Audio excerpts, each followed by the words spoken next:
আমরা চেষ্টা করছি একটা মালয়েশিয়ান রেস্টুরেন্টে খাবো। অনেকক্ষণ ধরে ঘোরাঘুরি করার পর এই রেস্টুরেন্টে আসলাম, তো দেখি এটাও মালয়।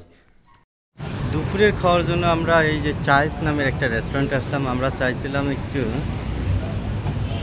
মালয় কিছু খাবার, তো এখানে খাবারের আইটেম তেমন বেশি ছিল না,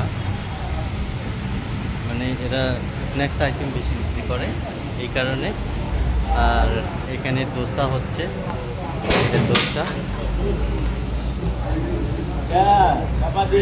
চাপাতি, रोटी रोटी रोटी টেক খাবারের আইটেম আছে এখানে বেশ কিছু। চিকেন আছে। কি নিলেন ভাই? আসলে এখন 5টা বাজে, তো সেই কারণে প্রায় রেস্টুরেন্টেই খাবার, মানে দুপুরের খাবার মেনুগুলো শেষ হয়েছে। এখানে যেমন গরু মাংস ছিল, শেষ হয়ে গেছে, আর মুরগি টুরগি আছে এখানে। আমরা আসলে এই মুরগি নিলাম আর সাদা ভাত নিলাম, হালকা কিছু এটা খাবো, বেশি খাবো না। আর যেহেতু আমরা একটু পরে কেএলসিতে যাব, ওখানে দেখি ওখানে কিছু খাওয়া যায় নাকি। দুপুরের খাবারটা যদি 5টার দিকে খাওয়া হয় তাহলে বুঝতেই পারতেছেন খাবারটা কেমন হবে। তারপরেও কিচ্ছু করার নেই, যেহেতু আমাদের প্রচণ্ড খিদে পেয়েছিল। আর আমরা অনেকক্ষণ ধরে মালয়েশিয়ান রেস্টুরেন্ট খুঁজতে খুঁজতে লাস্টে মালয় রেস্টুরেন্টেই খাওয়া দাওয়া করলাম।